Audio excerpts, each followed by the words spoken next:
जंगल में कई दिनों से बारिशों का मौसम चल रहा था। लगातार बारिशें हो रही थी। चिड़िया के घर पर अब भोजन खत्म हो चुका था, इसलिए चिड़िया बहुत परेशान थी। गुड़िया, जो बारिशों के लिए भोजन इकट्ठा किया था वो तो अब खत्म हो चुका है। अब मैं ऐसी बारिश में कहाँ से दाना ढूंढ कर लेकर आऊं? मम्मा, मुझे भूख नहीं लगी है। आप ऐसी बारिश में बाहर मत जाइए। मुझे खाना नहीं खाना है। गुड़िया को भूख तो लगी थी, लेकिन वो अपनी मम्मा को ऐसी बारिश में बाहर नहीं जाने देना चाहती थी। मुझे पता है गुड़िया बेटा, तुमने कल सुबह ही कुछ खाया था। भूख तो तुम्हें लगी हुई है, लेकिन तुम मुझे बाहर नहीं जाने देना चाहती, इसलिए तुम झूठ बोल रही हो। मैं तुम्हें ऐसा भूखा नहीं देख सकती। फिर चिड़िया बारिश में ही दाना ढूंढने चली जाती है। चिड़िया थक हार कर बैठ जाती है, लेकिन उसे कहीं भी दाना नहीं मिलता।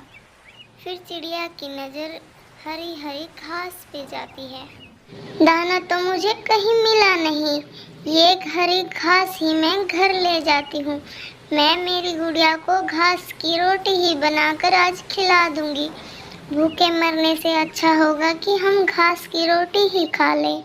फिर चिड़िया अपने साथ थोड़ी सी घास घर ले जाती है। घर जाकर चिड़िया घास के पकोड़े तल देती है। मैंने ये घास के पकोड़े तो बना दिए, पता नहीं मेरी गुड़िया को कैसे लगेंगे। फिर गुड़िया और रानो दोनों घास के पकोड़े खाने लगती हैं। मम्मा, ये पकोड़े किस चीज के हैं? बहुत अच्छे थे। ऐसे पकोड़े तो मैंने पहले कभी नहीं खाए।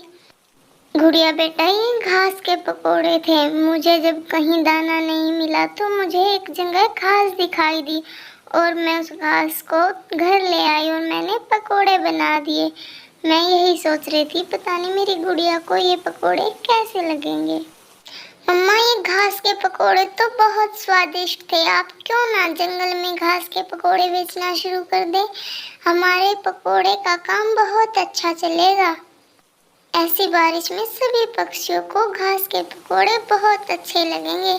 क्या पता हमारी तरह और भी पक्षियों का भोजन खत्म हो चुका होगा और उन्हें खाने के लिए भोजन भी मिल जाएगा और हमें काम मिल जाएगा। ठीक है गुड़िया बेटा, मैं कल ही घास के पकोड़े बेचने का काम शुरू कर दूंगी। अगले दिन चिड़िया घास के पकोड़ों का ठेला लगा लेती है। गोरी कालू भी चिड़िया के पास पकोड़े खाने के लिए आ जाते हैं। चिड़िया आलू पालक पनीर के पकोड़े तो बहुत बार खाए, लेकिन घास के पकोड़े आज पहली बार खाए हैं। बहुत स्वादिष्ट बने हैं तुम्हारे घास के पकोड़े। सभी पक्षियों को पकोड़े बहुत पसंद आएंगे। ऐसी बारिश में मज़ा ही आ गया पकोड़े खाकर। फिर चिड़िया के पास एक परदेसी तोता आ जाता है। मुझे बहुत भूख लगी है। मैं दूसरे जंगल से आया हूँ, मेरे पास पैसे नहीं है। कोई बात नहीं तोते भैया, आप ऐसे ही पकोड़े खा लो। अगर हम पक्षी ही एक दूसरे की मदद नहीं करेंगे तो और कौन करेगा। चिड़िया बहुत दयालु थी। वो तोते को पेट भरकर पकोड़े खिला देती है।